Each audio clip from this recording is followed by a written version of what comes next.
मंडळी, तुमच्यासोबत असं कधी घडलंय का की तुमच्या घरी कधी देवाची मूर्ती अनावधानानं हातातून निसटून तुटली किंवा अचानक स्वतःहून फुटली? तर घाबरू नका, यामागे खूप खास अर्थ आहे.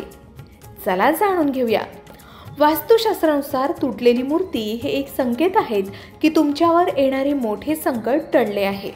ही मूर्ती तुमच्या घरातील नकारात्मक ऊर्जा शोषून घेते आणि तुमचं रक्षण करते असं म्हणतात. पण महत्त्वाचं आहे की अशी तुटलेली मूर्ती घरात ठेवू नये. का? कारण ती तुमच्या पूजेत अडथळे निर्माण करू शकते आणि मन विचलित करू शकते. शिवाय शास्त्र सांगतं की पूजा करताना आपलं मन आणि लक्ष पूर्णपणे देवघरावर केंद्रित असावं. तुटलेली मूर्ती ठेवल्यास आपल्या मनात शंका निर्माण होऊ शकतात आणि अशा प्रार्थनांचे सकारात्मक फळ मिळत नाही. त्यामुळे तुटलेली मूर्ती ताबडतोब योग्य ठिकाणी ठेवावी, जसं की वाहत्या पाण्यात किंवा मंदिरात नेऊन ठेवावी आणि नवीन मूर्तीनं पूजा सुरू करावी.